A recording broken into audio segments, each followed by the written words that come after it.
আব্বাস রাদিয়াল্লাহু তাআলা আনহুর জামানায় একজন লোক ইন্তেকাল করলো। ইন্তেকাল করার পরে বন্ধু তার কবর খনন করা হলো। কবর খনন করার পরে ও বন্ধু তাকে জানাজা পড়ে কাফন পরিয়ে ও বন্ধু তাকে কবরে রাখতে গেলেন। কবরে যখন নিতে গেলেন, এবার তার আপন স্বজনেরা চাইয়ে দেখি তার কবরের মধ্যে জীবন্ত একটা জানোয়ার উপস্থিত। জুড়ে জুড়ে কন্যা নাউজুবিল্লাহ। কি উপস্থিত? জানোয়ার। অত্যন্ত ভয়ঙ্কর কথা, ঠিক কিনা বলেন? এবার তার আপন স্বজনেরা আমার দিকে তাকান, যুবক আমার দিকে তাকান। এবার কি করলেন? ও বন্ধু, ইনস্ট্যান্ট তারা আরেকটা কবর তারা খনন করলো, কারণ আমি আমার আপন স্বজনকে জানোয়ার সহ কবরে দাফন করব না। ও যুবক, এবার কি করলেন? আরেকটা কবর খনন করলেন। আরেকটা কবর খনন করার পরে আবার ওই কবরের মধ্যে চেয়ে দেখলেন আরেকটা জানোয়ার। জোরে কন্যা নাউজুবিল্লাহ। বন্ধু হৃদয় খুলে শোনো গো, অত্যন্ত গুরুত্বপূর্ণ। এই কারণে আমি বলতেছি না তাকবালু সালাতুম বিগাইরি তুহুর ওয়ালা সাদাকাতিন মিন গুলুল। পবিত্রতা ছাড়া কোনো ইবাদত কবুল হয় না। হালাল টাকা না হইলে দান সাদাকাও কবুল হয় না। এই জন্য তোমাদেরকে বলতে চাই, যুবকরে আবার তারে দাফন করতে যখন গেল, আবার গিয়ে দেখলো ওই কবরের মধ্যে আরেকটা জানোয়ার। এবার কি করলেন? না না না না, এমন ভাবে একজন মানুষকে জানোয়ার সহ কবরে দাফন করা যায় না। এবার কি করলেন? আব্বাস রাদিয়াল্লাহু তাআলা আনহুকে ডাকা হলো। এবার আব্বাস রাদিয়াল্লাহু তাআলা আনহুকে যখন ডাকা হলো বন্ধু, ওই গোরস্থানের পাশে আসলেন। আয়েশা দেখলেন সত্যি সত্যি তার কবরের মধ্যে জীবন্ত জানোয়ার। এবার আব্বাস রাদিয়াল্লাহু তাআলা আনহু সব তথ্য জানলেন। প্রথম কবরে জানোয়ার, দ্বিতীয় কবরের মধ্যে জানোয়ার, তৃতীয় কবরের মধ্যে জানোয়ার। আমাদের মধ্যে কিছু নামদারি মুসলমান আছে, তাদের জীবন চলার স্টাইল আসলে সত্যি জানোয়ারের মতো। কথা বলেন না কেন? আছে না নাই? বন্ধু, আমি এই ওয়াজগুলো সচরাচর করি না রে। এই আলোচনাগুলো তোমাদেরকে দেখে করছি। এই কারণে আজকের মাহফিলের মতো এত যুবক আর কোনো মাহফিলে পাওয়া যায় না। আজকে মুরব্বি নেই, সবগুলো যুবক। এবং তোমরা ধৈর্য ধরে শুনেছো, গভীরভাবে খেয়াল করে যুবক, আমি তোমাদেরকে কি বলে দিতে চাই রে যুবক, হৃদয় খুলে শোনো, হৃদয় খুলে শোনো। এবার আব্বাস রাদিয়াল্লাহু তাআলা আনহু পুরো ঘটনাটি শুনলেন। শোনার পরে বললেন, না না না, এখান থেকে আর তাকে সরানো যাবে না। এই জানোয়ার সহ তাকে দাফন করে দাও। জোরে জোরে কান্না একবার নাউজুবিল্লাহ। বন্ধু রে, ওই পানি মুন্ডা বড় কান্দির আমার ভাই, আমার বাবা, মা মা গো, বোনদেরকে হৃদয় খুলে শোনার অনুরোধ জানাচ্ছি, হৃদয় খুলে শোনো গো। আবার কি হলো? ও বন্ধু, তাকে দাফন করে হলো। তাকে যখন দাফন করলেন, দাফন করার পরে সম্মিলিতভাবে সবাই তার বাড়ি চলে গেলেন। যাকে দাফন করা হলো, গিয়ে দেখলেন তার ফ্যামিলিতে ও বন্ধু তার বিবি দুনিয়ায় বেঁচে আছে।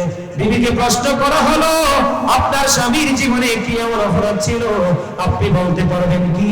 এবার ওই বিবি বলে দিলেন, আমার স্বামীর জীবনে সবচেয়ে বড় ভয়ঙ্কর হলো সে অপবিত্র থাকতো বেশিরভাগ। জোরে জোরে কন্যা নাউজুবিল্লাহ।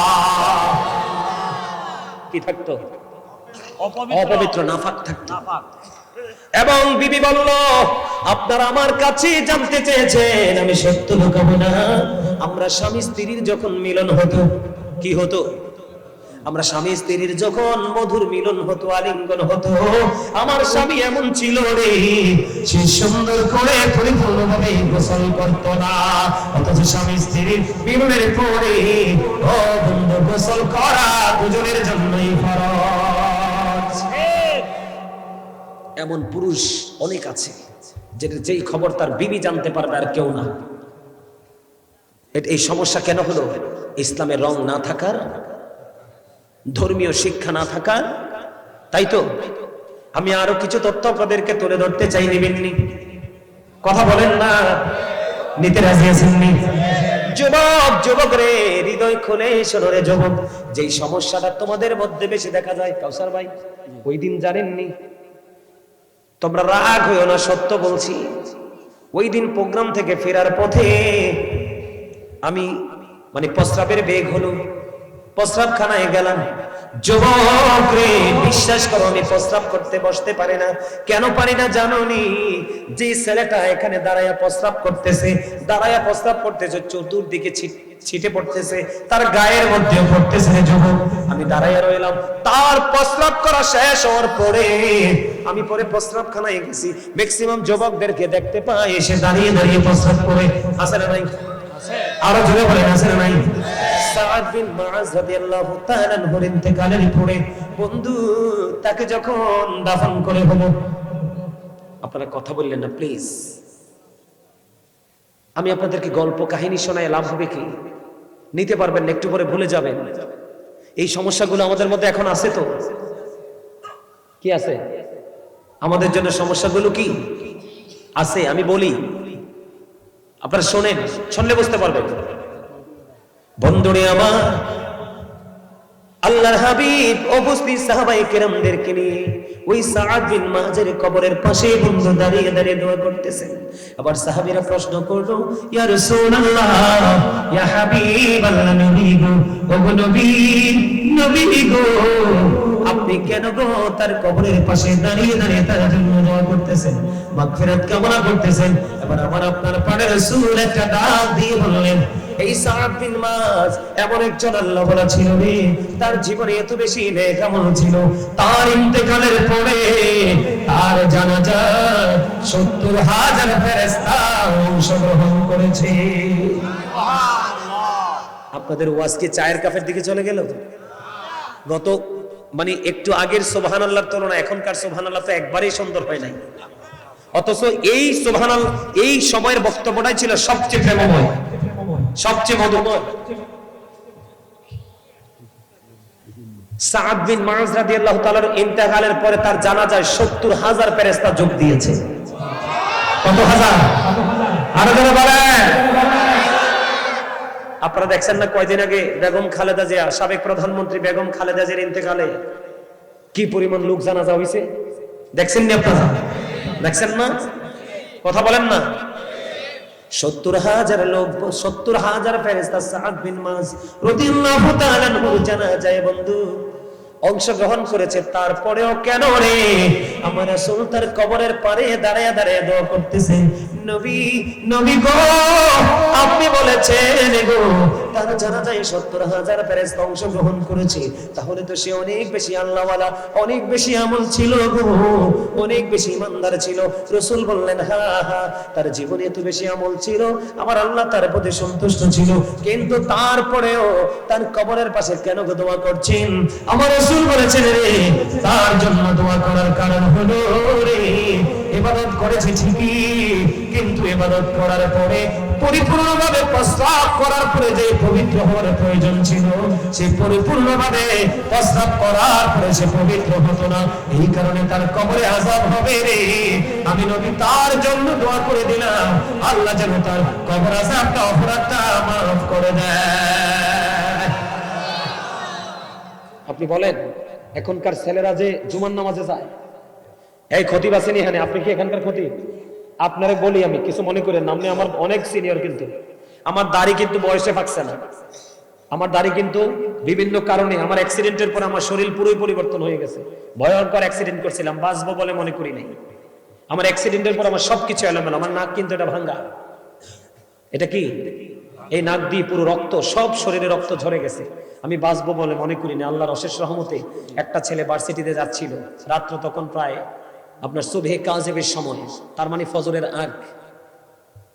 একটা ছেলে ভার্সিটিতে যাবে, তখন আমার এই অবস্থা থেকে সে আমার জন্য গাড়ি তৈরি করে আমাকে হসপিটালে পাঠাইছে। ওখানে হসপিটালে মোটামুটি রক্তটা একটু বন্ধ করে সাথে সাথে কুমিল্লা এসে ভর্তি হয়েছি। আপনার অনেক ঘটনা এগুলো, আপনারা তো শুধু হিসাব করেন, আরে হুজুর আইসা তো হাত দিয়ে লইয়া যায়। আসতে 7 ঘন্টা, কয় ঘন্টা? 7 ঘন্টা। যাইতে আবার 7 থেকে 8 ঘন্টা লাগবে, কারণ যেই কুয়াশা আগানো যায় না রাস্তা। আর অ্যাক্সিডেন্টের তো কত ভয়। আর এগুলো কি? এগুলো দেখেন না, আসেনি দাগ, আসেনি চান? আজ থেকে আজকে 17-18 দাগ। এটি আমাদেরকে শুধু আপনারা স্টেজে দেখেন সুন্দর, বাহিরটা সবটা আমাদের জন্য ভয়ঙ্কর। আমাদের শত্রু কিন্তু এই জলসার মধ্যেই থাকে। আমাদের শত্রু কি জলসার মধ্যেই থাকে। বুঝতে পারছেন আমার কথা? হিসাবটা বুঝতেছেন? সে এত বেশি আমল করেছে জীবনে, ৭০,০০০ ফেরেশতা তার জানাজা অংশগ্রহণ করছে। আবার বুঝেন সে কেমন ছিল। কিন্তু তারপরেও তার কবর আযাব হবে কেন? সে প্রস্রাব করে পবিত্র হতো না। যুবক, তোমরা যেভাবে হুট করে প্রস্রাব করেই পানি খরচ করে চলে আসো, আজকে থেকে আজকের পরে যদি প্রস্রাব হয়, এতদিন যে স্টাইলে তোমরা প্রস্রাব করে পানি খরচ করতে, আজকে থেকে তোমরা সেই স্টাইল ইউজ করো না। আজকে থেকে আমি যেভাবে বলি এইভাবে করো। আজকে থেকে তুমি প্রস্রাব করার পরে, পুরুষের প্রস্রাব ক্লিয়ার হতে অনেক সময় লাগে, তুমি হাঁটো, এক্সারসাইজ করো। আমি তোমাদেরকে বলি, নামাজটা যদি 4 রাকাত হয়, তুমি যদি আখিরি রাকাতে, শেষ রাকাতে গিয়েও যদি তুমি অংশগ্রহণ করতে পারো, তোমার জামাতের সওয়াব কিন্তু তুমি পেয়ে যাবে। কিন্তু তুমি যদি অপবিত্র শরীর নিয়ে যদি নামাজে ঢুকো, তোমার নামাজটাই বাতিল, যদিও প্রথম রাকাত থেকে পড়েছো। আমি বলিনি, রাসূল বলেছেন লা তাকবালু সালাতুম বিগাইরি তুহুর ওয়ালা সাদাকাতুম মিন কুবুর। পবিত্রতা ছাড়া ইবাদত কবুল হয় না, আর হালাল টাকা না হইলে দানও কবুল। তাহলে কি এই যে প্রস্রাব করার পরে যে অপবিত্র থাকা, এটা তো শিক্ষা না থাকার কারণেই তো। কথা বলেন না, কিসের কারণে? মুরব্বীদেরকে বলি, শুধু যে যুবকদেরকে তাদেরকে না, আপনাদেরকে বলি, আপনাদের সমস্যা আরো বেশি আছে, ঠিক না বলেন? মিফতাহুল জান্নাতিস সালাহ ও মিফতাহুস সালাতিত তুহুর আছে নিয়ম। নামাজ হলো জান্নাতের চাবি, আর নামাজের চাবি হলো পবিত্রতা। সুবহানাল্লাহ বলেন।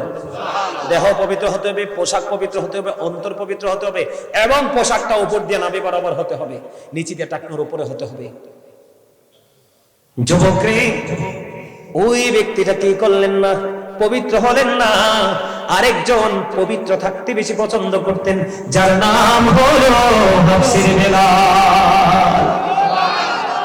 ও বন্ধু, হৃদয় খুলে শোনো গো, আমার রাসূল যখন মেরাজে গেলেন, জানেননি গেছে? জানি, কথা কয় না। আমার নবীজি মেরাজে গিয়েছে, আমরা সবাই তো জানি। আল্লাহর সাথে দেখা করেছে, জানি তো। নামাজ দিয়েছে, সেটাও তো জানি। জান্নাত দেখেছে, সেটাও তো জানি। জাহান্নাম দেখেছে, সেটাও তো জানি। বন্ধুরা, হৃদয় খুলে শোনো রে, আমার রাসূল যখন জান্নাতে গেলেন, বেলাল কিন্তু এখনো দুনিয়াতে সরাসরি জিন্দা।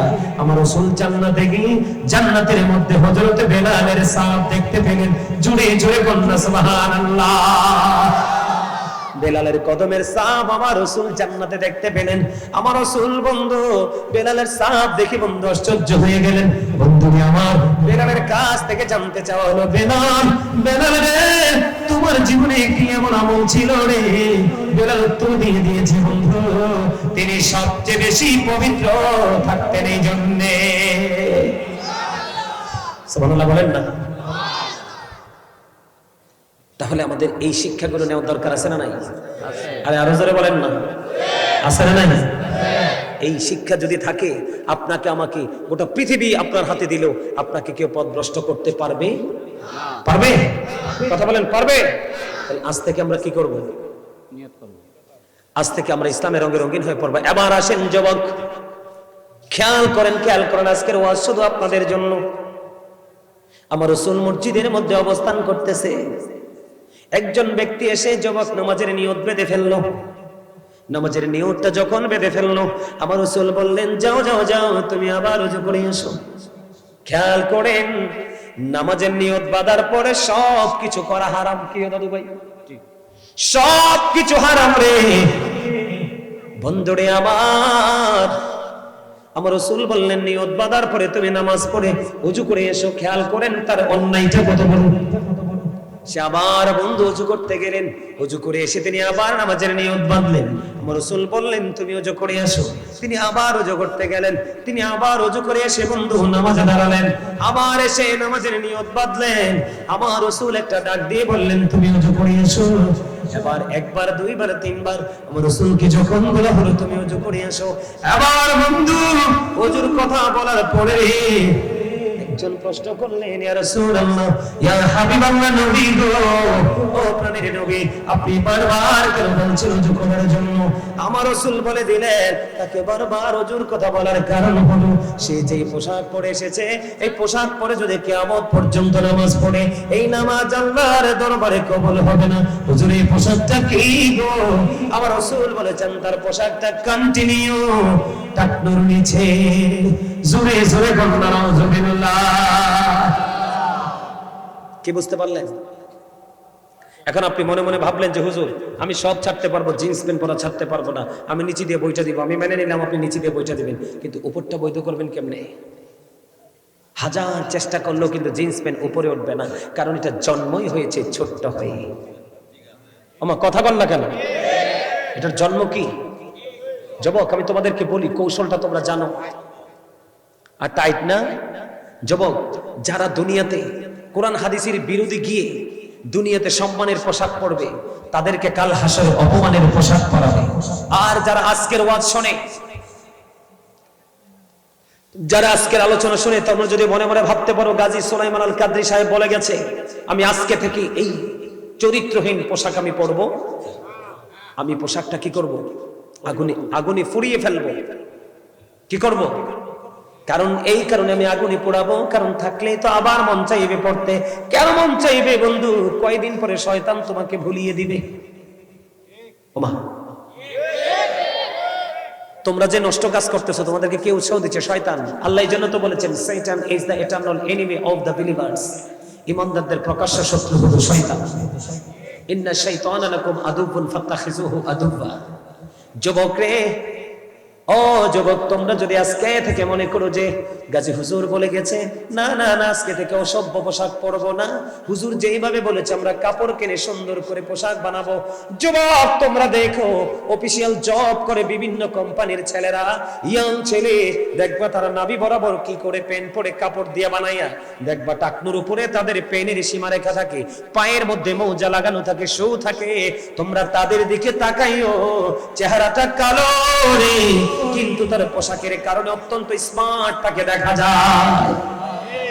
আমি যুবক তোমাদেরকে বলে দেই, আজকে থেকে তোমরা সিদ্ধান্ত নিলে হুজুর বলে গেছে না না না আজকে থেকে পোশাক আর পরবো না, চিরতরে কবর দিয়ে দিব। আমার রাসূল বলে দিলেন, যেই ব্যক্তি দুনিয়াতে বন্ধু শরীয়তের সীমা মেনে পোশাক পরবা, কাল হাসরের দিনে আল্লাহ রাব্বুল আলামিন জান্নাতের অসংখ্য পোশাক তোমাদের সামনে ধরবে। আমার আল্লাহ বলবে, এখান থেকে যেইটা তোমার পছন্দ সেটাই তুমি নিয়ে পড়ো। সেদিন আপনার ইচ্ছার উপর ছেড়ে দেওয়া হবে। সুবহানাল্লাহ বলবেন না? আল্লাহ হাসরের দিনে যেই কয়েক শ্রেণীর মানুষের সাথে কথা বলবে না, এর মধ্যে তিনটা খুবই ভয়ঙ্কর। একটা হলো যারা ব্যবসা করতে গিয়ে মিথ্যা কথা বলে কাস্টমার ঠকাইয়া টাকা কামাই করে, আরেকটা হলো দুনিয়াতে উপকার করে মানুষকে খোটা দেয়, আর 3 নম্বর হলো যারা অহংকার করে করে টাকনুর নিচে ঝুলাই ঝুলাই পোশাক পরে। আজকে থেকে আমরা আর এই পোশাক।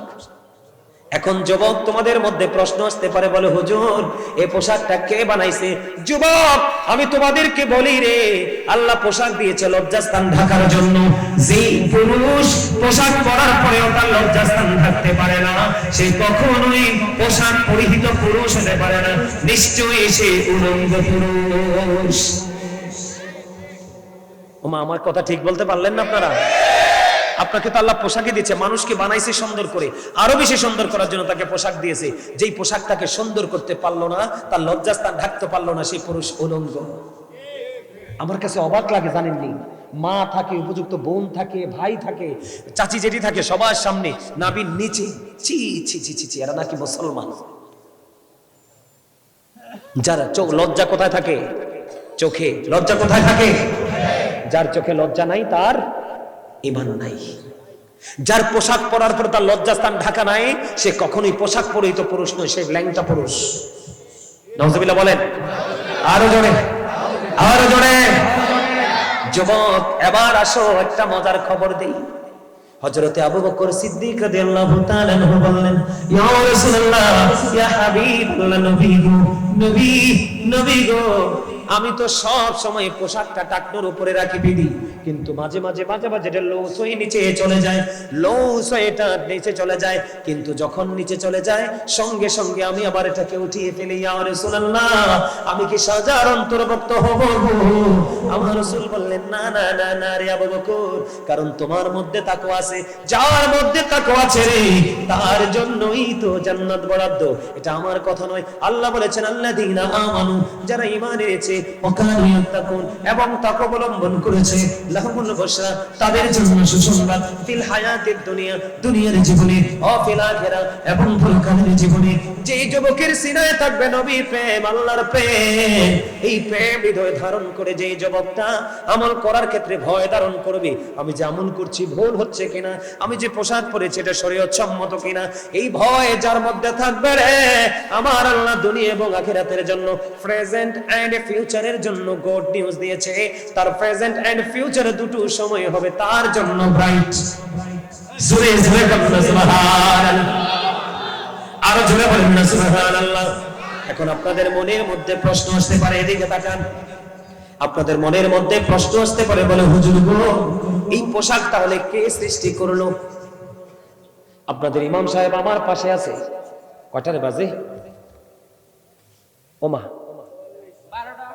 না না না না, আরে বাপরে বাপরে, সময় কিভাবে চলে গেল, 1টা বেজে গেছে। আল্লাহ, দেখছেন নি কাণ্ড, দেখছেন মজার আলোচনা। আপনাদের সময় যে গেছে আপনারা বুঝতে পারতেছেন? এটাই হলো প্রেমিকদের পরিচয়। প্রেমিকরা কিন্তু আল্লাহকে ডাকার সময় পায় না, আর যারা প্রেম করতে পারেনি তারা তাদের সময়কে খুঁজে। কথা বলেন না কেন? আরো জোরে। আলোচনা আমি শেষ করে দিচ্ছি রে যুবক। আমার আপনার প্রাণের রাসূল তিনি জানিয়ে দিলেন, এদিকে তাকান যুবক, তোমরা খেয়াল করো, তোমরা ব্রাশ করো কিনা সকালে? ব্রাশ করো কিনা? যুবক রে, আমাদের তো ব্রাশ করার কথা ছিল না, আমাদের কথা ছিল রে যুবক মেসওয়াক করা। আমার রাসূল বলেছেন, আমার উম্মতের জন্য যদি কষ্ট হতো রে, কষ্ট যদি না হতো, আমি প্রত্যেক নামাজের পূর্বে তাদের মেসওয়াক করা বাধ্য করতাম। যুবক, কেন রে আমাদের হাতে ব্রাশ আসলো? সর্বপ্রথম ও বন্ধু, ব্রাশের আবিষ্কার করেছে বেঈমানেরা, কারণ মেসওয়াক করা সুন্নাত। কি? ব্রাশটা তোমার হাতে দড়িয়ে দিল, সুন্নাত থেকে তোমাকে মাহরুম করে দিল। নাউজুবিল্লাহ। যুবক রে, এবার আসো, আমরা যখন ছোট ছিলাম আমাদের মা আমাদেরকে সকালে পাঠাতো ফরকানিয়া মাদ্রাসায়। এখনকার মা বোনেরা তাদের বাচ্চাকে নিয়ে যায় কিন্ডারগার্টেনে। আগের যুগের মাদের 5টা 6টা 7টা 8টা 10টা বাচ্চা হতো, সবগুলোই মানুষ হতো। আর এখনকার বাচ্চা 1টা বা 2টা হয়, 1টা 2টাই হয়, সবচেয়ে বড় বেয়াদব। কথা বলেন না কেন? কারণ আগেকার যুগের মা, আগেকার যুগের বোনেরা, মা এবং বাবারা তাদের সন্তানের সকালটা শুরু করতো আল্লাহর গোলামি দিয়ে, আর এখনকার মা বোনেরা সকালটা শুরু করে ইহুদিদের প্রেম দিয়ে।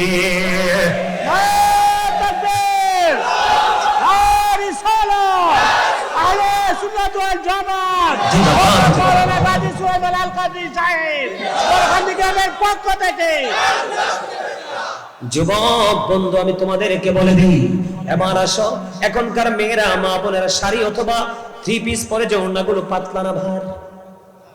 আরো জোরে বন্ধু, আমার রাসূলের সামনে একজন আসলো, ও বন্ধু, তার পায়ের ওড়নাটা ছিল পাতলা। কি কথা কয় না কেন? আবু বকরের কন্যা আসমা। আমার রাসূল তার দিকে একটা বারের জন্য তাকায় নাই।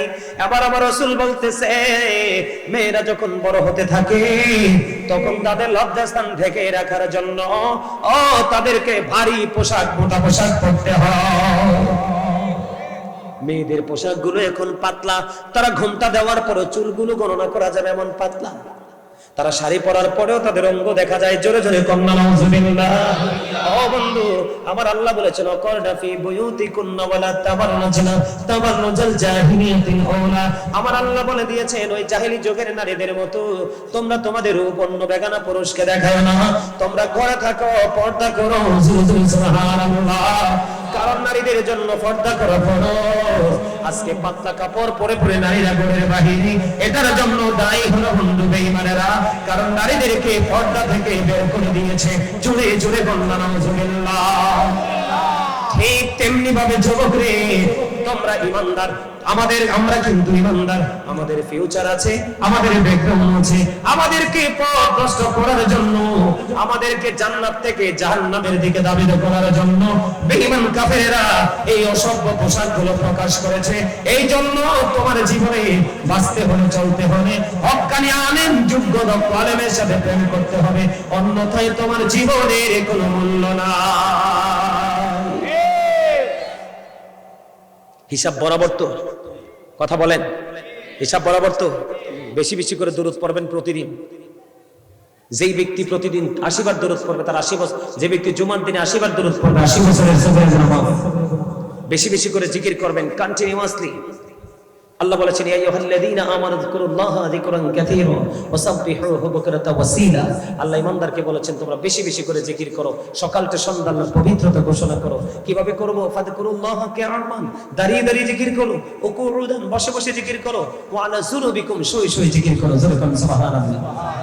মানুষ যেমন দুইটা, তার জবানও দুইটা, একটা হলো আত্মার জবান আর একটা হলো জবানের জবান। কথা বলেন না কেন? জিকির দুই ভাবে করা যায়, জবান দিয়ে অন্তর দিয়ে। তবে রাসূল বলেছেন জবান এবং অন্তর দুটো মিলিয়ে যে জিকির করা হয় এটার চাইতে উত্তম আর কোনো জিকিরে হতে পারে না। আল্লাহ আমাদের সবাইকে কবুল করেন, এক সকল বলেন আমিন। 5 ওয়াক্ত নামাজ পড়বেন, হালাল পথে রোজগার করবেন, মা বাবার সাথে ভালো আচরণ করবেন, শারীরিক মানসিক পারিবারিক সব জায়গায় পবিত্রতা ধরে রেখে পথ চলার চেষ্টা করবেন। যুবক ভাইদেরকে বলতে চাই, আজকে থেকে আপনি আপনার জীবনে কোনো না কোনো আলেমকে বেছে নেন। তোমাকে বলছি টুপিওয়ালা, হ্যাঁ তুমি দাঁড়াও,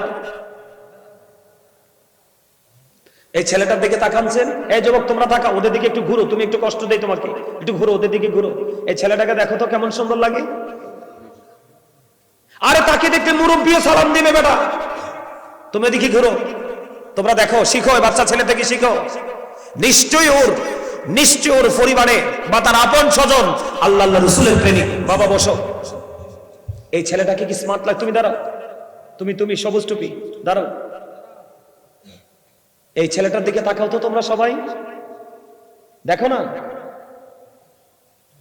এই ছেলেটাকে দেখলে যার সালাম দিতে ইচ্ছে হবে না সেও দিবে। আর ওরে দেখলে কি বলবে? সে যদি গাড়িতে ওঠে ওরে কি বলবে? হুজুর বলবে না? কথা বলেন না কেন? কেন তার মর্যাদাটা বাড়লো কেন? টুপি পাঞ্জাবি আমাদের মুসলমানদের ধর্মীয় পোশাক। কথা বলেন ঠিক না? আরে জোরে। গত কয়দিন আগে, গত 1 তারিখে আমি ঢাকা মুন্সিগঞ্জে গেছি। এটার 10টার সমান হবে প্যান্ডেলটা, এটার 10টার সমান। কানায় কানায় ফিলাপ মানুষ, সব যুবক, মুরব্বীও আছে।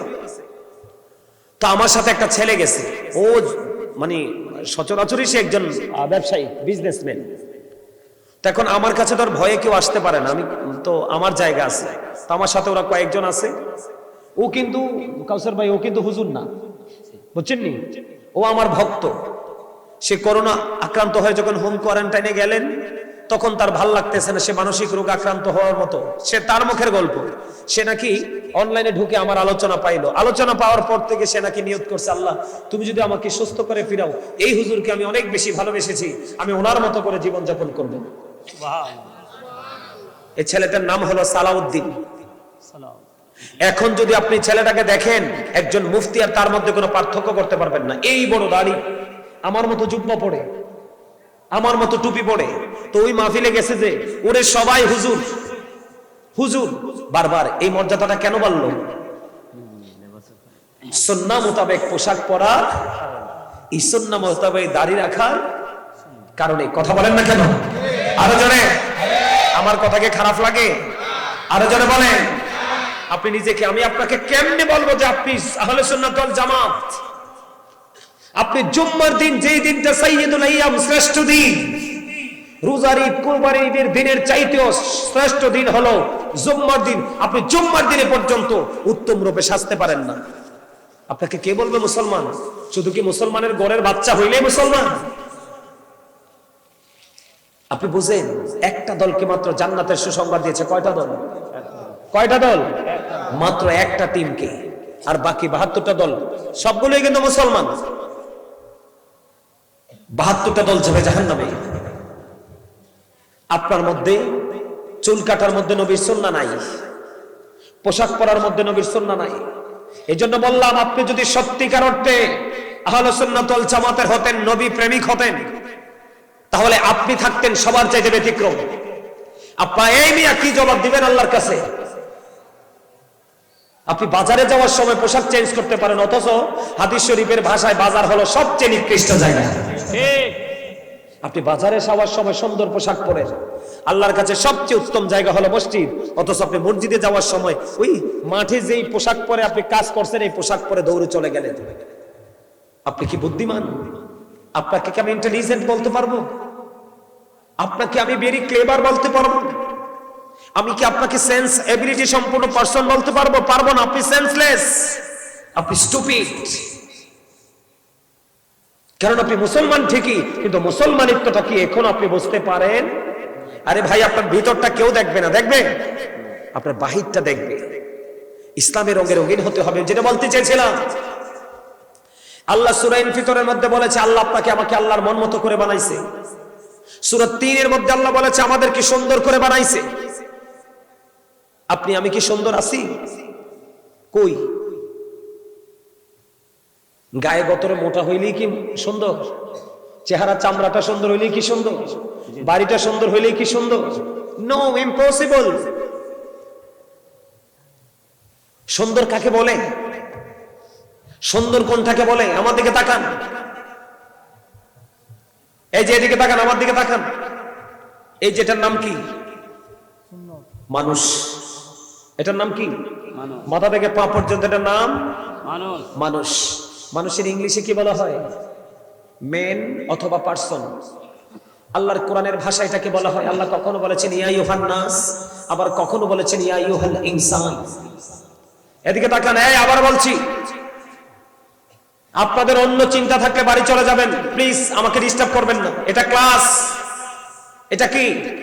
এটা একটা টিচিং প্রফেশন। আপনার কাছে এটা শরীর স্পোর্ট মনে হতে পারে, আমার কাছে একটা গুরুত্বপূর্ণ ক্লাস, যেই ক্লাস থেকে আপনি টিচিং নিলে দুনিয়া এবং আখিরাত পর্যন্ত জানতে পারবেন। এটা ভেরি এক্সক্লুসিভ টিচিং প্রফেশন। এই যে মাথা থেকে পা পর্যন্ত এই বডি স্ট্রাকচারটা, এই মানুষটা, এটা আসল না। এই মানুষটাকে যে মানুষটা পরিচালনা করছে, এটা আপনার আমার ভেতরে। এটা কোন দিন আসছে আমি আপনি জানি না, কতদিন থাকবে সেটাও জানি না, আবার কোন দিন আপনাকে আমাকে রেখে চলে যাবে সেটাও আপনি আমি জানি না। ওই মানুষটাকে আল্লাহর ভাষায় এটাকে বলা হয় রূহ, ইংলিশে এটাকে বলা হয় সোল, বাংলাতে এটাকে বলা হয় আত্মা। আল্লাহ বলেছেন সে the soul is the warder of my Lord. আল্লাহ বলেছেন কুলি রূহু মিন আমরি রব্বি, first tense, present tense, future tense, অতীত, বর্তমান, ভবিষ্যৎ। খেয়াল করেন বিষয়টা। যেদিন রুহের জগতে, সেদিন কিন্তু আপনার আমার জন্ম হয়নি। আপনি আমি বাবা মায়ের মাঝে, মায়ের উদরে যখন আপনার অস্তিত্ব আমার অস্তিত্ব তৈরি হতে লাগলো, আল্লাহ তৈরি করতে লাগলো, তখন ওখান থেকে রুহটা আপনার দেহের মধ্যে ঢুকিয়ে দিল। তখন আপনি আমি মানুষ হয়ে পৃথিবীতে আসলাম। আসার পরে বাবা মার নাম রাখলো, দাদা দাদি নাম রাখলো, এই নামে আপনাকে আমাকে এখনো পর্যন্ত ডাকছে। এই নামকরণ করা হলো কখন? যখন দেহ এবং রুহু একসাথে হয়ে গেল। কথা কি বুঝেন? আমার কথা কি আপনারা বুঝতেছেন? আমার কথা রাগ করলে কিচ্ছু করার নাই। আপনাদের এখান থেকে আজকে চলে গেলে এই জীবনে হয়তো আর কোনোদিন দেখাও হবে না, কিন্তু যারা বুদ্ধিমান তারা আজকে সবগুলোকে কি করবেন? কাউন্টিং করবেন। যদি বুদ্ধিমান হন, এই জায়গাটা কিন্তু সেন্সলেস যারা তাদের জন্য নয়, এই জায়গাটা হলো সেন্সিবিলিটি সম্পন্ন পারসনদের জন্য। এই জায়গাটা কিন্তু যারা স্টুপিড তাদের জন্য নয়, এই জায়গাটা হলো ভেরি ইন্টেলিজেন্ট যারা তাদের জন্য। এই জায়গায় সবাই আসতে পারে না, এই জায়গা থেকে সবাই কাউন্টিং করতে পারে না। আল্লাহ যাদেরকে বাছাই করে যাচাই করে এখানে ঢুকায়, তাদের নসিব ভালো, কষ্ট নসিব। মারহাবা বলেন। আরে আরো জোরে, আরো জোরে, আরো জোরে আওয়াজ হবে আকাশ বাতাস মুখরিত করে। আপনার আবার আওয়াজ যত বলিষ্ঠ হবে, শয়তান তত দূরে যাবে, আর শয়তান যত দূরে যাবে আপনি আমি ততই নিরাপদে আল্লাহকে ডাকতে পারবো। মানুষের পবিত্র কাজে সর্বশ্রেষ্ঠ বাধা হলো এই দুনিয়াতে শয়তান। নাউজুবিল্লাহ বলেন, আরো জোরে। তাহলে কি হলো? দেহের মধ্যে যতদিন আত্মাটা আছে ততদিনই আপনি আমি মানুষ। যেদিন আবার আত্মাটা চলে যাবে সেদিন কিন্তু I am dead, you are dead, আপনি আমি আমরা সবাই মৃত। কথা বলে না কেন? মরহুম আব্দুর রহিম কয় না? মরহুম আব্দুল জলিল কয় না? কখন বলে? যখন দেহ থেকে আত্মাটা বের হয়ে যায়, চলে যায়, আলাদা হয়ে যায়। বসো না কেন? দাঁড়াইছো কেন? বসো। তা বুঝে না তো, আমাদেরকে দেখান। তাহলে এখান থেকে কি বুঝতে পারলাম আমরা? মানুষের আসল সত্তা কি তার দেহ নাকি তার আত্মা? ওমা, বুঝেন না? ওয়াজ না বুঝতে ওয়াজ করে লাভ কি? আরে ভাই, আপনার আমার আসলটা কোনটা? আত্মা। সবাই বলেন আসলটা কোনটা? কারণ আত্মা থাকলে আপনি আমি আছি। আত্মা না থাকলে আপনি আমি নাই। তাহলে এখানে কি আপনি দেহটাকে রাখবেন না দেহের সাথে আত্মাটাকে রাখতে হবে? এখানে এখানে এখানে কি আপনি যেটাকে বাংলা ভাষা আমরা বলি মন, মন, এখানে কি মন রাখতে হবে না মনকে অন্যদিকে ছেড়ে দিতে হবে? এখানে রাখতে হবে। যারা মনটাকে দেহটাকে একত্রিত করে এখানে বসতে পারে তাদের জন্য হলো আজকে হেদায়েত। ঠিক, আল্লাহ আমাদেরকে কবুল করে নিক, সকলে বলেন আমিন। এই তোমাদের সামনে যে গ্যাপ আছে ফিল আপ করো, সামনে আসো। সবাই সবাই একজন নিজের জায়গা মতো বসতে পারবে না, একদম কাছাকাছি হয়, একটু পরে এখানে জায়গা হবে না। সবাই সবাই এই মিয়া সামনে আসেন, কথা বলা যাবে না, কথা বলা যাবে না, হাসা যাবে না। এই চাচা এদিকে আসেন, এই মিয়া ভাই আসেন। সবাই সবাই সবাই পিছনটা খালি থাকুক, একদম কাছাকাছি হয়ে বসেন, একদম কাছাকাছি চেপে চেপে বসেন। সবাই আসেন, কারো সামনে কিন্তু গ্যাপ থাকা যাবে না, আমি বলে দিলাম।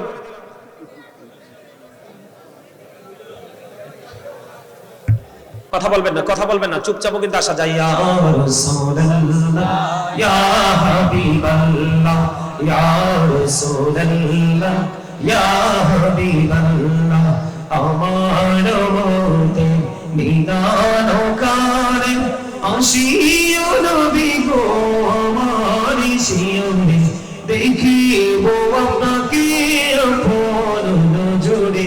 ইয়া রাসূলুল্লাহ ইয়া হাবিবাল্লাহ ইয়া রাসূলুল্লাহ আল্লাহ মুনকার নাকির আসিয়া সওয়াল করবেন বসাইয়া, দিবেন পর্দা দয়াল নবী উঠাইয়া, সালাম জানাবো কুদুম সুইয়া। ইয়া রাসূলুল্লাহ ইয়া হাবিবাল্লাহ ইয়া রাসূলুল্লাহ লা ইয়া রাসূলুল্লাহ লা গোসল করাইয়া কাফন পড়াইয়া, যখন রাখিবে কবরে শোয়াইয়া, লইও গোপনে গোলাম বলিয়া।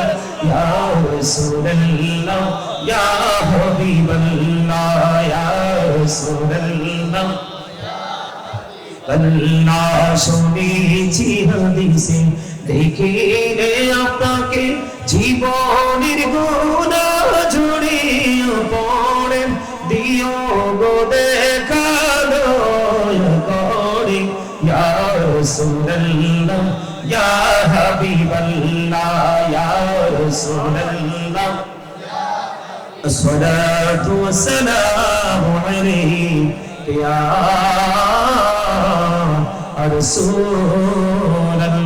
জুড়ে জুড়ে বলেন আলহামদুলিল্লাহ। All praise is to Allah, সমস্ত প্রশংসা আল্লাহর জন্য। এই আপনাদের তো সমস্যা শেষ নাই, আমি যে দুরূদ পড়লাম আপনাদের অনেকেরই জবান বন্ধ, ব্যাপার কি? সমস্যা কি? দুরূদ is the most excellent prayer Muslim religion. ধর্মাবলম্বীদের জন্য গুরুত্বপূর্ণ মহা ইবাদত হলো নবীর প্রেমের দুরূদ। বন্ধুরে আমার, দাইলামি শরীফের মধ্যে এসেছে হাদিস খানা, আমার নবী আপনার নবী দু জাহানের বাদশা নবী রাহমাতাল লিল আলামিন নবী, তিনি বন্ধু বলে দিয়েছেন, কেউ যদি মদিনা ওয়ালার সাথে প্রেমের ডোরি লাগাইয়া প্রতিদিন যদি 1000 বার যদি দরুদ পড়তে পারে, সে জান্নাত না দেখা পর্যন্ত তার মরণ হবে না। জুড়ে জুড়ে বলেন না সুবহানাল্লাহ। বন্ধুরে আমার, জুমার দিনে কেউ যদি রাসূলকে ভালোবেসে, জুমার দিনে কেউ যদি প্রাণের রাসূলকে ভালোবেসে বন্ধু মাত্র 80 বার যদি দরুদ পড়তে পারে, আমার আল্লাহ খুশি হয়ে তার 80 বছরের সগীরা গুনাহ মাফ করে দেয়। দুনিয়ার মধ্যে তুমি বসে বসে রাসূলের প্রেমে যত বেশি দরুদ পড়বে, আমার আল্লাহ কথা দিয়েছে বন্ধু, আমার রাসূল মেসেজ দিয়ে দিবে, তুমি কাল হাসরের ময়দানে আমার রাসূলের তত বেশি কাছাকাছি থাকার সুযোগ হবে। দরুদ পড়লে লাভ না লস? আরো জোরে বলে লাভ না? যেটা আমি বলতে চাইছিলাম, আল্লাহ আমাদেরকে সুন্দর করে বানাইছে, মন মতো করে বানাইছে। আজকে আমরা সুন্দর নাই, কি নাই? আমরা নিজেরা গায়ের জোরে চলতেছি।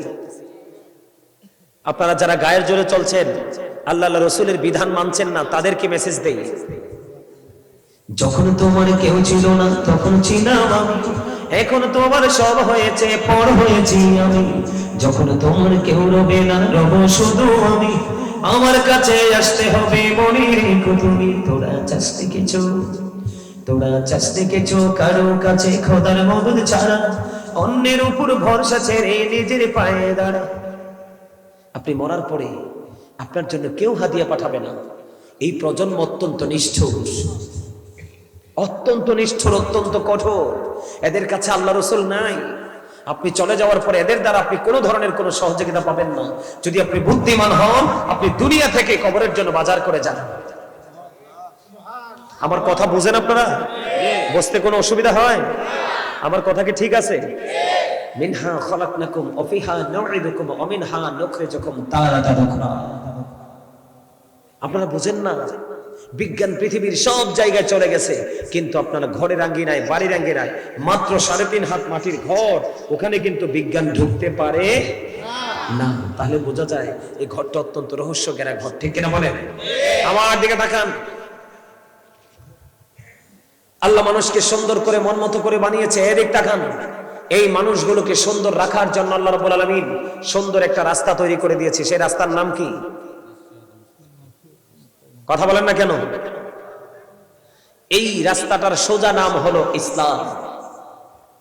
আমরা সূরা ফাতিহাতে পড়ি না, ইহদিনাস সিরাতাল মুস্তাকিম? পড়ি কি পড়ি না? আর যারা বলেন না, ইসলাম কি? Islam is not only a religion but also complete code of life. এই ইসলামের মধ্যে আছে আপনার আমার জন্য পরিপূর্ণ এবং পূর্ণাঙ্গ জীবন ব্যবস্থা। কারণ ইন্নাদ দীনা ইনদাল্লাহিল ইসলাম, ইসলাম হলো আল্লাহর মনোনীত ধর্ম। যুবক, আমার ওয়াজ তোমাদেরকে নিয়ে, এই এটা কি মোবাইল? আমি কি বলতেছিলাম? সবকিছু নষ্টের মূল কারণ কোনটা? মোবাইল। চোখ নষ্ট হয়েছে এটার কারণে, মনের গড়ে কালি জমেছে এটার কারণে। কথা বলেন না কেন? ব্রেইনের মধ্যে সব সময় লোকাল এবং নোংরা চিন্তা কন্টিনিউ যুবকদের, যুবতীদের মাথায় থাকে এটার কারণে। আরো যারা বলেন, মুরব্বীদের অন্তর খুঁজলে দেখা যায় আল্লাহ আল্লাহ রাসূলের প্রেমে ভরা। আর বর্তমান প্রজন্মের ম্যাক্সিমাম যুবক যুবতীদের অন্তর খুঁজলে দেখা যায় তাদের অন্তর হিংসা, নোংরামি আর আত্মগরিমায় ভরা। কথা বলেন না কেন? আর এই মোবাইল আজকে যুবকদের কান নষ্ট করে দিয়েছে। এই মোবাইল, এই যুবক, আমি তোমাদেরকে বলছি ভাই, জিনাল আইনুন নাজরু, চোখের জিনা হলো দেখা, চোখের পাপ হলো দেখা।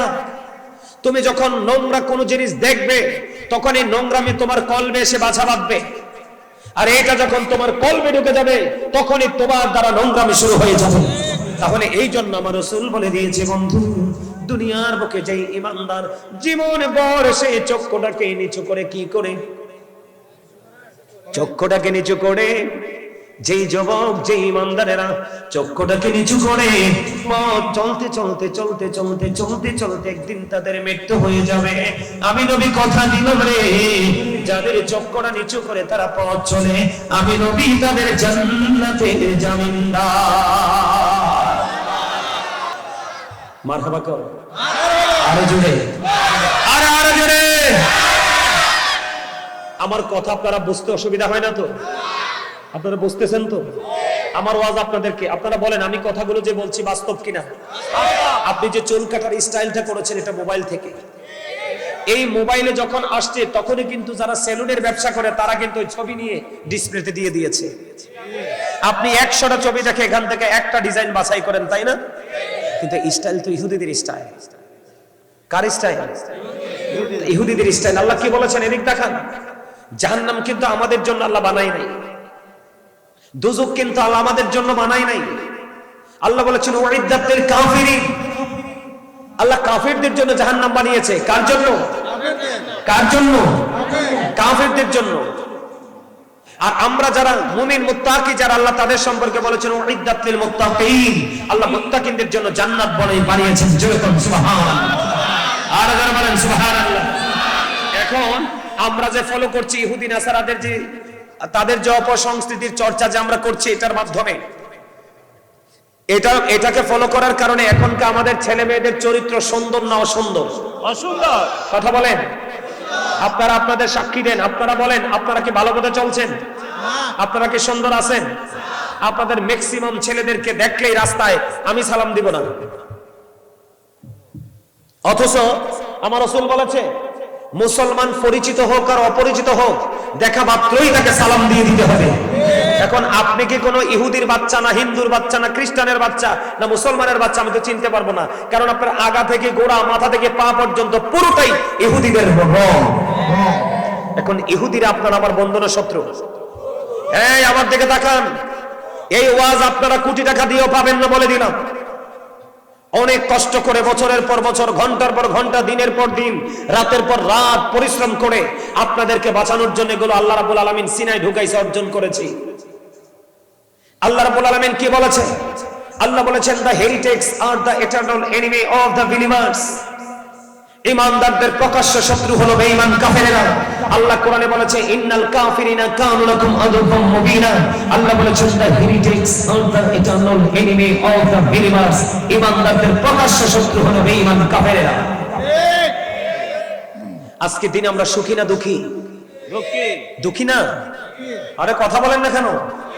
বিয়ে করানোর পরে ছেলের বউ বাবা মাকে দেখতে পারে না, এমনি করে করে প্রত্যেকটা জায়গা আমাদের অশান্তি। কেন জানেন? আমাদের অশান্তির জন্য আমরা নিজেরাই দায়ী। কোরআন শরীফে সূরা ইউনূসের 44 নম্বর আয়াতে আল্লাহ বলেছেন ইন্নাল্লাহা লা ইয়াজলিমুন নাসা শাইয়্যান ওয়ালাকিন্নান নাসা আনফুসাহুম ইয়াজলিমুন। আল্লাহ রাব্বুল আলামিন বলেছেন আল্লাহ বান্দার উপর জুলুম করে না, বান্দা নিজেই নিজের উপর অত্যাচার করে। কি ভয়ঙ্কর কথা, আপনারা খেয়াল করলেন না? আল্লাহ কি বলে দিয়েছে? আল্লাহ বান্দার উপর অত্যাচার করে না, বান্দা নিজেই নিজের উপর অত্যাচার করে। আল্লাহ বলেছেন আল্লাহু লা ইউহিব্বুজ জালিমিন। যারা অত্যাচারী, আল্লাহ অত্যাচারীকে পছন্দ ভালো ওয়া মা লিজ জালিমিনা মিন আনসার। যারা অত্যাচারী আল্লাহ তাদেরকে কি করেন না, বিপদে পড়লে কোনো সাহায্যকারীও রাখেন না। জোরে কন্না নাউজুবিল্লাহ। আপনারা যে এই যে করোনা যে আসছিল আপনারা দেখছেন নি? যে করোনা আক্রান্ত হয়েছে সে কি বাঁচতে পারছে? এদিকে তাকান, সবচেয়ে বেশি করোনা আক্রান্ত হয়ে মারা গেছে ধনী মানুষগুলো।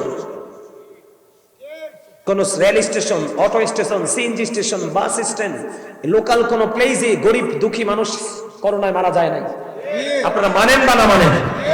কেন জানেন? কারণ the rich are not always happy. ধনীরা সবসময় সুখী নয়। যারা দুনিয়ার ধনে ধনী তাদেরকে ধনী বলা হয় না। যারা আল গিনা গিনান নাফস, প্রকৃত ধনী হলো আত্মার ধনী। যাদের অন্তরে ইসলামের প্রেম আছে তারাই হলো শ্রেষ্ঠ ধনী। আওয়াজ করে বলুন সুবহানাল্লাহ। আজকে আমাদের সুখ নাই, আমাদের শান্তি নাই, আমাদের দুঃখ দুর্দশা আমাদের চারপাশ ঘেরাও করে ফেলেছে, তাই তো? কারণ দ্য ভার্চুয়াস আর হ্যাপি, ধার্মিকরাই সুখী। আমরা ধার্মিক হতে পারি নাই, আল্লাহ রাসূলকে আমরা ফলো করতে পারি নাই, আমরা জাস্ট নামেই মুসলমান। এই জন্য আমাদের দুঃখ চারপাশে ঘেরাও করে ফেলেছে। আগামী দিন আমরা আরো বেশি দুঃখের সাগরে ভেসে যাব যদি আমরা এখনই শোধরাতে না পারি। কথা কি বুঝতে পারছেন? ইহুদিরা কি আপনার আমার ওয়াজ কি ভুলে গেছেন? আল্লাহ মুসলমানের জন্য, ঈমানদারদের, মুত্তাকিদের জন্য বানাইছে কি? জান্নাত। কার জন্য? মুত্তাকিদের জন্য বানাইছে কি? জান্নাত। কথা বলেন না কেন?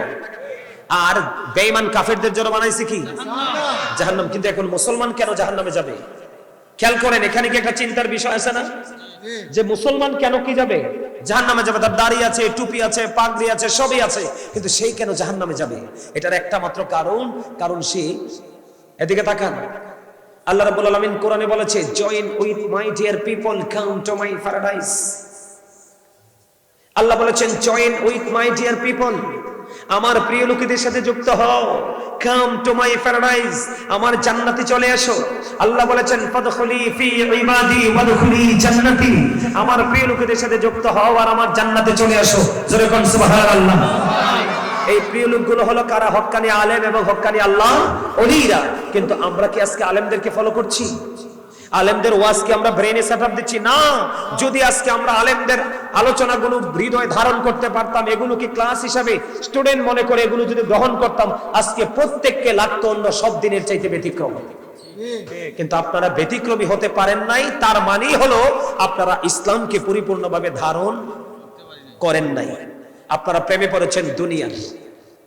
কিসে? আপনাদের সিলেটের তো একটু বড় হইলে লন্ডন, আমেরিকা, কানাডা, অস্ট্রেলিয়া, পড়াশোনা নাই। কিন্তু আপনি মানেন বা না মানেন, সারা বাংলাদেশের মধ্যে যদি আপনি খুঁজেন সবচেয়ে বেশি কোয়ালিটিফুল পারসন যদি পান, আপনি সবচেয়ে বেশি পাবেন কুমিল্লায়। আমাদের কুমিল্লাতে একটা রিক্সাওয়ালার ঘরে অনার্স মাস্টার্স করা বাচ্চা পাবেন। আর আপনারা হচ্ছেন দ্বিতীয় লন্ডনের মানুষ। একটু বাচ্চা বড় হইলে লন্ডন, কথা কয় না কেন? আপনি টাকায় না ইনকাম করবেন, শিক্ষা যদি না থাকে টাকা ধরে রাখবেন কি করে? এই জন্য প্রত্যেকটা বাবা মাকে কি করা উচিত? Every parent should take care their children very carefully. প্রত্যেকটা পিতামাতার উচিত দুনিয়ার ক্ষেত্রে, আখিরাতের ক্ষেত্রে প্রত্যেকটা পিতামাতার উচিত তাদের সন্তানের দায়িত্ব যত্ন সহকারে পালন করা। আর আমরা যারা সন্তান, we should obey our parents. আমাদের প্রত্যেকের উচিত আমাদের পিতামাতাকে মান্য করা। আমরা যদি আলেমদেরকে মানতাম তাহলে আজকে আমাদের রূপ হতো ভিন্ন রূপ। আমাদের শেপ কিন্তু বিউটিফুল শেপ। সুবহানাল্লাহ বলেন না কেন? আমরা যদি আলেমদের সাথে মিশতে পারি, আমাদের ঠিকানা কোথায়? কে বলেছেন? আরো জোরে বলেন না, কে বলেছেন? আল্লাহ। কিন্তু আমরা তাদেরকে ফলো না করে এখন কোথায় চলে গেলাম? জাহান্নামের দিকে। সেটার জন্য দায়ী কে? আমরা নিজে। আল্লাহ কি বলেছেন? আল্লাহ বান্দার উপর অত্যাচার করে না, বান্দা নিজেই নিজের উপর অত্যাচার করে। আমার ওয়াজ কি আপনারা শিখতেছেন? এগুলোকে ব্রেইনে সেটআপ দিচ্ছেন তো, নাকি ভুলে যাবেন? ভুলে গেলে আপনার লাইফ কি হয়ে যাবে? ডিস্ট্রয় হয়ে যাবে, স্পয়েল হয়ে যাবে। আপনার ফিউচারকে আপনি কি করে ফেলবেন? স্পয়েল করে ফেলবেন। সম্মানিত উপস্থিতি, আপনি যদি আপনার ফিউচারকে ব্রাইটনেস করতে চান, আজকের ওয়াজ আপনার জীবনে হেদায়েতের জন্য যথেষ্ট হয়ে যাবে। জীবনে আর কোনোদিন ওয়াজের প্রয়োজন হবে না। আমার দিকে তাকান, হ্যাঁ আমার দিকে তাকান। আমরা কাকে ফলো করছি? এই বর্তমানে ছেলেরা, বর্তমানে মুসলমানরা কাকে ফলো করছে? বেঈমানকে। কাকে? এই জন্যই মুসলমানও বেঈমানদের জন্য জাহান্নাম বানাইছে, জাহান্নামে মুসলমানও যাবে। জোরে কোন নাউজুবিল্লাহ। এটা অত্যন্ত লজ্জার, অত্যন্ত কলঙ্কজনক। আর আপনাদেরকে বলি, আপনারা টাকা দিয়ে মাপকাঠি করবেন না। কারণ সূরা আলে ইমরান 185 নম্বর আয়াতের শেষ অংশে আল্লাহ বলেছেন, ওয়ামাল হায়াতুদ দুনিয়া ইল্লা মাতাউল গুরুর। এই দুনিয়ার জিন্দেগি, দুনিয়ার হায়াত একটা ধোঁকা, এটা একটা প্রতারণা। প্রতারণাই তো যারা আল্লাহ রাসূল বলে আজকের এত সুন্দর বাগান বলে বাড়িতে ঘুমায়, রাস্তাঘাটে ঘুরে, তারা আসলে কি ধোঁকার মধ্যে আছে না? হাইয়া আলাস সালাহ বলে নামাজের জন্য প্রস্তুতি নিতে পারে না, তারা আসলে কি ধোঁকার মধ্যে আছে না? আপনাকে বানাইছে কে? আল্লাহ। দুনিয়া বানাইছে কে? কয় দিনে? মাত্র 6 দিনে। আমার দিকে তাকান, ফি সিত্তাতি আইয়াম, মাত্র 6 দিনে কমপ্লিট করেছেন। জোরে কোন আল্লাহু আকবার। আল্লাহ আপনাকে আমাকে বানাইছে। কি কয়? কি কয়? তার আব্বার লেগে দোয়া করতাম। তার আব্বার লেগে কাগজে লিখে দিয়ে দাও, কাগজে লিখে দিয়ে দাও এখানে, নাহলে পরে মনে থাকবে না। যা যত দোয়া আছে আমার এসে বলবা শুধু। হুজুরে কইব? আচ্ছা হুজুর কইতা না নি? হ্যাঁ কইবা, আর পরে কইব। ইতা মাত আমি মারতাম পারি কইলাম, তোমাদের সিলুটি মা তিতা মাত মারতাম পারি। হ্যাঁ পারতা না কিতা লাগি? Oh, absolutely right, my dear brother. Thank you very much. পারতাই না কিতা লাগি? পারতাই বই। কথা কথা কেন? আরে জোরে, আরে জোরে। ভাল লাগছে না? একটু সিলুটি মাত মাতছি জানি। হ্যাঁ এটা মাত ভালো লাগেনি? হ্যাঁ আলহামদুলিল্লাহ। আরো জোরে, আরো জোরে। আমি যতই ভালো পারি, তবে আপনাদের মতো পারবো না। এটা আপনাদের আঞ্চলিক ভাষা, ঠিক কিনা? ঠিক। আমার কথা আপনাদের বুঝে আসে? ব্রেনে ঢুকছে তো? আপনি আপনার সন্তানকে আমেরিকা পাঠান, লন্ডনে পাঠান, ইউরোপীয় ইউনিয়নে পাঠিয়ে দেন, কোনো সমস্যা নাই। কিন্তু আপনাকে বুঝতে হবে ওখানে ধর্মীয় চর্চার সুযোগ আছে কিনা। আর এই দেশ তো ল্যাংটা দেশ। ওমা ওমা মাথা না কিটা? আরো জোরে, আরে আরো জোরে। চোখের অপরাধ কি? আপনি আয়ার দিকে তাকান। আমি বানাইয়া বলি না তো, এই হাদিস শরীফ আসছে, যেই নারী পোশাক পরার পরেও তার শরীর দেখা যায়, ওই নারী উলঙ্গ, ল্যাংটা নারী। রাসূল বলেছে, এটা হাদিস শরীফ। তাহলে ওই জায়গা যে আপনি পাঠালেন উলঙ্গ দেশে, এদিকে তাকান, আপনি যে উলঙ্গ দেশে পাঠালেন, আপনার বাচ্চাটাকে যখন আপনি ধর্মীয় শিক্ষায় শিক্ষিত করে পাঠাবেন, তখন কিন্তু সে ওই দিকে তাকাবে না, সে তার ধর্মীয় বিবেক অনুযায়ী সে পথ চলবে। ঠিক কিনা বলেন? এই জন্য আপনার সন্তানকে লক্ষ্যে পৌঁছানোর আগে দ্বীনের শিক্ষা দেওয়া উচিত। আল্লাহ রাসূল কি বলেছেন? আদিবু আওলাদাকুম আলা কালাতি খিসানি হুব্বি নবিকুম ওয়া হুব্বি আহলি বাইতিহি ওয়া আলা কিরাতিল কুরআন। রাসূল বলেছেন, তোমরা তোমাদের সন্তানদেরকে তিনটি বিষয় শিক্ষা দাও। কয়টি বিষয়?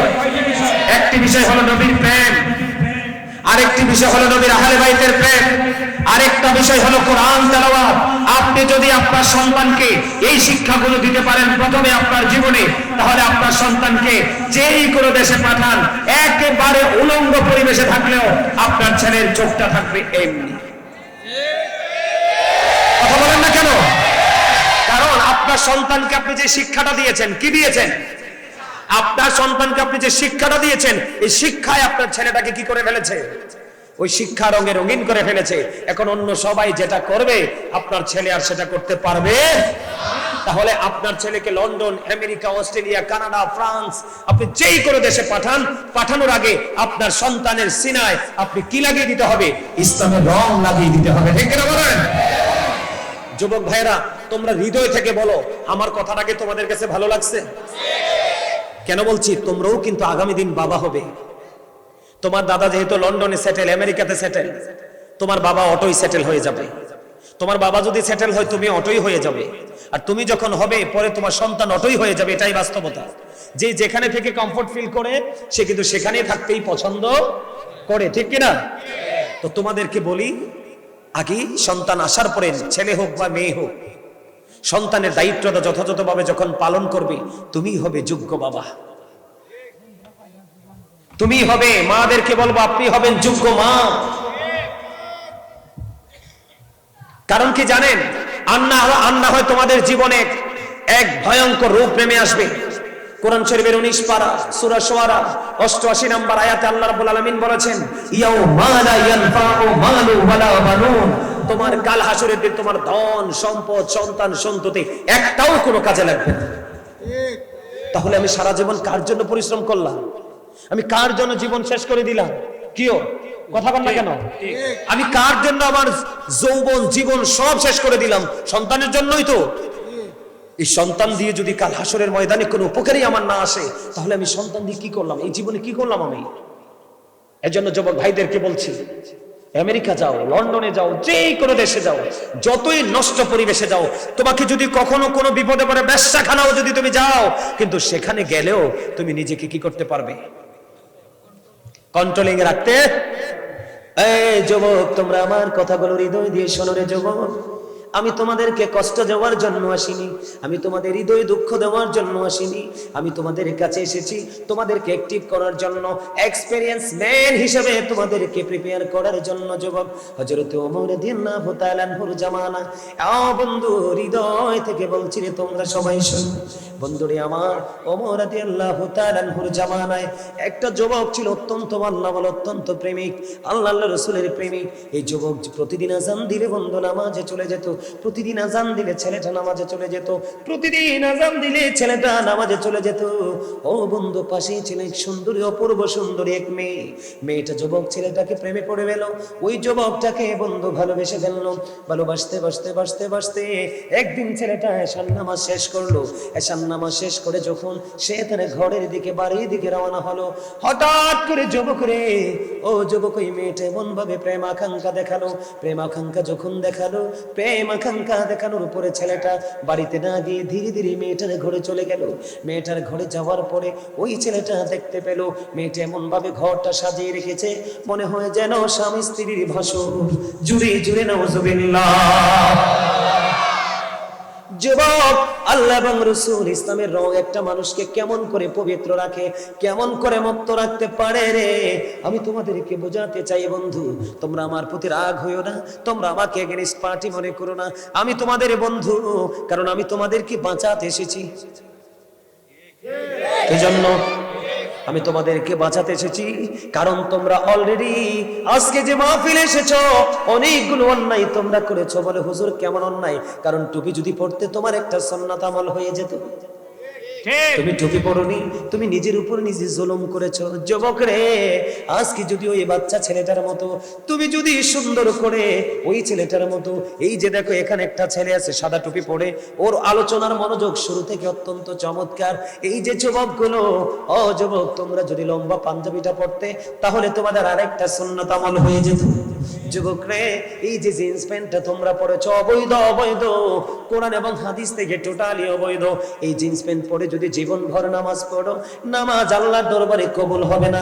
এই কারণে এখনকার মানুষ নামাজ পড়ার পরে সত্যবাদী হতে পারে না, নামাজ পড়ার পরে মিথ্যা ছাড়তে পারে না, নামাজ পড়ার পরেও বন্ধু ঘোষ খাওয়া ছাড়তে পারে না।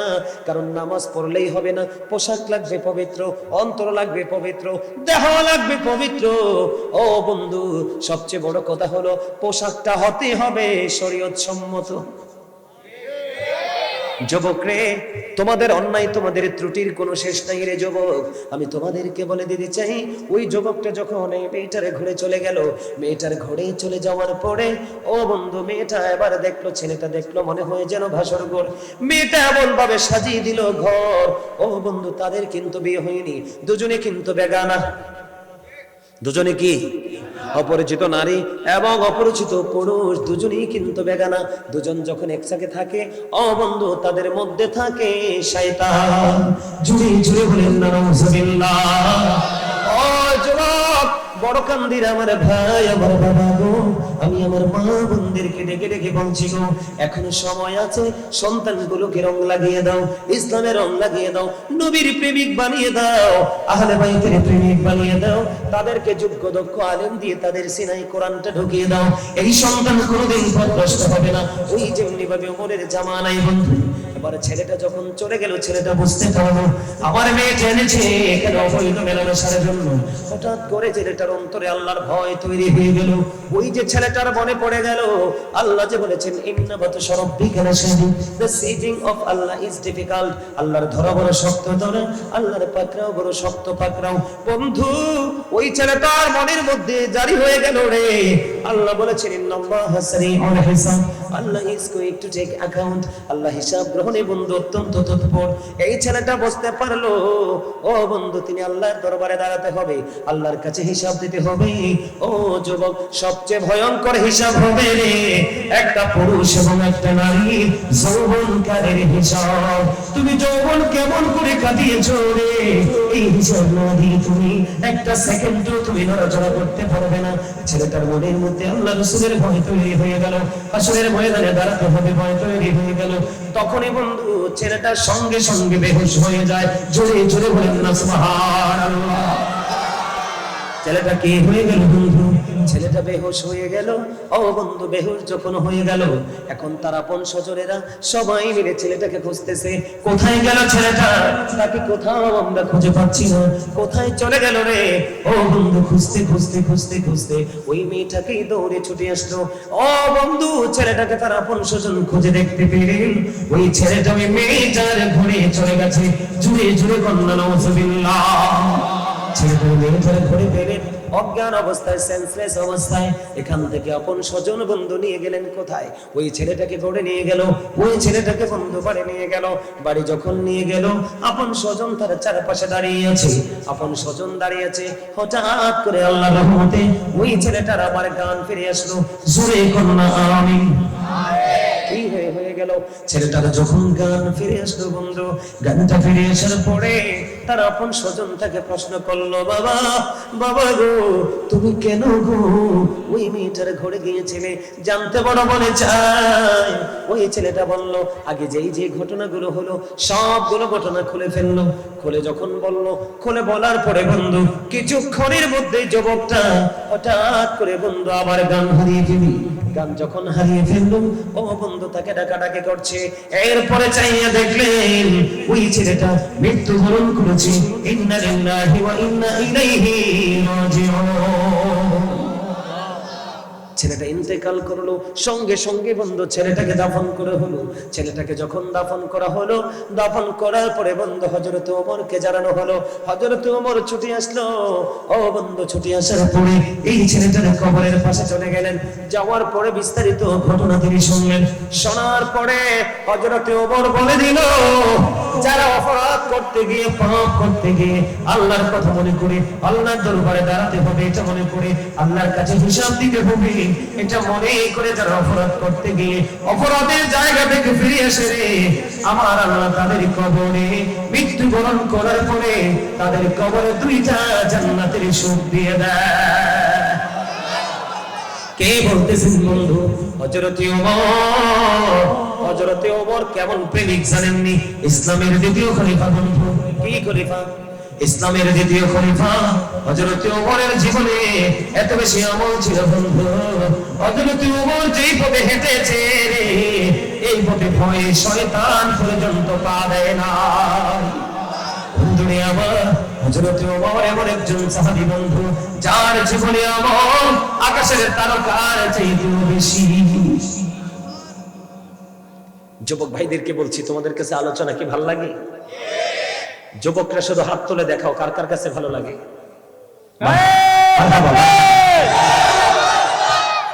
আপনি হেরে দেবো সে হাত নামাইতে। নারায়ে রিসালাত, আহলে সুন্নাত ওয়াল জামাত, হযরত মাওলানা গাজী সুলাইমান আল কাদরি সাহেব, হযরত মাওলানা গাজী সুলাইমান আল কাদরি সাহেব। এতক্ষণ পুরো পরিবেশটা এলোমেলো ছিল না? এখন কি ডিসিপ্লিনের মধ্যে আসছে না? সুন্দর আছে না? আমার সামনে যখন আমার মুসল্লিরা বসে, শ্রোতারা বসে, যতক্ষণ পর্যন্ত আমি তাদেরকে কন্ট্রোলিং এ না আনতে পারবো ততক্ষণ আমি ওয়াজ করব না। কারণ ইসলামের দাওয়াত এমন একটা গুরুত্বপূর্ণ দাওয়াত, রাসূল বলেছে যেখানে মুসল্লিরা উদাসীন, মানে আলোচনা শোনার প্রতি তাদের মনোযোগ নাই, তোমরা সেখানে ওয়াজ করো না, বন্ধ করে দাও। আমার কথা না ভাই, এগুলো আল্লাহ রাসূলের কথা। বন্ধুরে আমার, ছোট্ট একটা হাদিস আমি এটার সাথে যুক্ত করে দেই রে বন্ধু, তোমাদের শিখার জন্য, তোমাদের বোঝার জন্য। হযরত ওমর এমন একজন সাহাবী ছিল বন্ধু, তাবুক যুদ্ধের পূর্বে আমার রাসূল বললেন তোমরা দান করো। গভীর মনোযোগ যুবক বন্ধুরা। এবার হযরত ওমর মনে মনে চিন্তা করলেন, আমার জীবনে তারা কেমন করে রাসূলকে ভালোবাসতে দেখো। ওই যুবক কেমন করে বন্ধু রাসূলকে ভালোবেসেছেন, আল্লাহকে ভালোবেসেছেন। এবার হযরত ওমরের মনে মনে বন্ধু চিন্তা আসলো, আমার জীবনে কোনোদিন আমি আবু বকরকে হারাতে পারিনি, আমার জীবনে কোনোদিন আমি আবু বকরকে হারাতে পারিনি। জীবনের প্রত্যেকটা সেক্টরে আবু বকর আমার চাইতে অগ্রগামী, আমি আজকে আবু বকরকে হারাবো। জুড়ে জুড়ে বলুন সুবহানাল্লাহ। কেন গো ওমর, আপনি কেন হারাবেন গো? ওমরের মনে মনে চিন্তা হলো, আবু বকরের জীবনে রাসূল প্রেম, আল্লাহর গোলামি যা করেছে সব কিছুতে আবু বকর চ্যাম্পিয়ন। আমার জীবনে কোনোদিন, এটা কে বলে বন্ধু? ওমর রাদিয়াল্লাহু তাআলা আনহু। তিনি বলতেছেন আমার জীবনে কোনোদিন আমি আবু বকরকে হারাতে পারিনি। আজকে রাসূল বললেন দান করতে, আমার কাছে তো সম্পদ আছে, আমি দান করব। এবার বন্ধু হযরত ওমর তার সম্পদ নিয়ে আসলেন। কি নিয়ে আসলেন? কথা বলেন না। হযরত ওমর সম্পদ নিয়ে আসলেন। আমার রাসূল প্রশ্ন করলেন, ওমর, ওমর রে, ও ওমর, তুমি কতটুকু নিয়ে এসেছো? কতটুকু নিয়ে এসেছো? এবার ওমর একটা ডাক দিয়ে বললেন, ইয়া রাসূলুল্লাহ, ইয়া হাবিবাল্লাহ, নবী গো, আমার যে সম্পদ আছে গো নবী, এখান থেকে আমি অর্ধাংশ নিয়ে এসেছি। আমি অর্ধেক নিয়ে এসেছি গো ইয়া রাসূলুল্লাহ। আবার আমার রাসূল প্রশ্ন করলেন, ওমর রে, অর্ধাংশ নিয়ে এসেছো কয়? তোমার ফ্যামিলির জন্য কি রেখে এসেছো? হযরত ওমর বললেন, নবী গো, আমার ফ্যামিলির জন্য আমি অর্ধেক রেখে এসেছি। এবার আবু বকরকে ডাকলেন, আবু বকর রে, তোমার খবর কি রে? এবার আবু বকর সিদ্দিক রাদিয়াল্লাহু তাআলা আনহু ডেকে বললেন, নবী গো, আমার সম্পদ যা ছিল গো, আমি সবটুকু নিয়ে এসেছি গো ইয়া রাসূলুল্লাহ। নবী গো, আমার যা ছিল আমি সব নিয়ে এসেছি। তোমার ফ্যামিলির জন্য কি রেখেছো গো? এবার আবু বকর সিদ্দিক রাদিয়াল্লাহু তাআলা আনহু বললেন, ইয়া রাসূলুল্লাহ, ইয়া হাবিবাল্লাহ, নবী গো, আমি আমার ফ্যামিলি পরিবারের জন্য আল্লাহ এবং আল্লাহর রাসূলকে রেখে এসেছি। আবু বকরকে হারাইতে পারছেনি ওমর? দেখছেননি প্রেম? তারাও তো রসুলকে ভালোবাসছে, আর আমরাও তো নবীকে ভালোবাসি। আমাদের প্রেম, এখানে কোনো টাকা পয়সা খরচ নাই, কত সুন্দর জায়গা, কত মনোরম পরিবেশ। আপনারা শুধু একটু বসে রসুল প্রেমের কথাগুলো শুনবেন, পারেন না আবার নিজেকে উম্মত দাবি করেন। এই প্রেম দিয়ে রসুল পেয়ে যাবেন? নো, ইম্পসিবল, কখনোই সম্ভব নয়। সত্যিকারের প্রেমিক হতে হবে। আমার রাসূল বললেন, আমার জীবনে আর কারো সম্পদ আমার এত উপকারে আসেনি, কাজে আসেনি। এবার আবু বকর একটা ডাক দিয়ে বললেন, নবী গো, ও প্রাণের নবী গো, আমার সম্পদ নয় গো, আমার জীবনটাও কন্টিনিউ আপনার জন্য আমি রেডি রেখেছি। জোরে জোরে বলুন সুবহানাল্লাহ। আবু বকর বলে, ইয়া রাসূলুল্লাহ, ইয়া হাবিবাল্লাহ, নবী গো, ও প্রাণের নবী, আমার সম্পদ না গো, আমার জীবনটাও আপনার জন্য প্রস্তুত গো নবী। আপনি চাইলে আমি আমার জীবনটাও আপনাকে দিয়ে দিব। আর বলতেছে, আর চোখের পানি পড়তেছে, বন্ধু আমি ওমরের প্রেম বোঝানোর জন্য এই জায়গায় আপনাদেরকে নিয়ে এসেছি। এবারে বন্ধু কি হলো? ওমর এই যুবকের কাছে দাঁড়িয়ে দাঁড়িয়ে বললেন, কবরের পাশে দাঁড়িয়ে দাঁড়িয়ে বললেন, অন্যায় করতে গিয়ে ছেলেটা ফিরে এসেছে। এমন অপরাধ থেকে যারা ফিরে আসে তাদের ইন্তেকালের পরে তাদের কবরে দুইটা জান্নাতের সুখ দেওয়া হয়। বন্ধু ওই কবর থেকে আওয়াজ আসতেছে রে, ওই যুবকের কবর থেকে প্রেমময় আওয়াজ আসতেছে। ওমর ডেকে ডেকে বলে, গো আপনি যা বলেছেন সব সত্য বলেছেন গো। আমাকে যখন কবরে রাখা হলো, কবরে রাখার পরে আবার কবরটা দুইটা জান্নাতের সুখ আমি পেয়ে গেছি। যুবক, এটা তোমাদের শিক্ষার জন্য বলেছি। একটা উপযুক্ত যুবক যুবতী একসাথে থাকলে কি হয় অবস্থা বলেন তো? কেউ কাউকে কি ছেড়ে আসে? কেমন যুবক? কারণ ওই যে তার মধ্যে ইসলামের ট্রেনিং আছে, রসুলের প্রেম আছে, আল্লাহর ভয় আছে, জান্নাত জাহান্নাম কি জিনিস সে জানতে পেরেছে। ঠিক কিনা বলেন? আরো জোরে বলেন না, আরেকটু মহব্বতে। ভাল লাগছে খবর? আরো জোরে বলেন না। এখন শীতের দিন চলছে কিনা? আরো জোরে বলেন না। এখন শীত চলছে তো। বন্ধুরে আমার, আব্বাস রাদিয়াল্লাহু তাআলা আনহুর জামানা থেকে একটা তথ্য আমি আপনাদেরকে দেই। যুবক, ইসলামের রং না থাকলে যে অপরাধগুলো হয় সবগুলো তোমাদেরকে আমি তুলে ধরতে পারবো না। গুরুত্বপূর্ণ কিছু কিছু তথ্য আমি তোমাদেরকে তুলে ধরতে চাই। যুবক রে,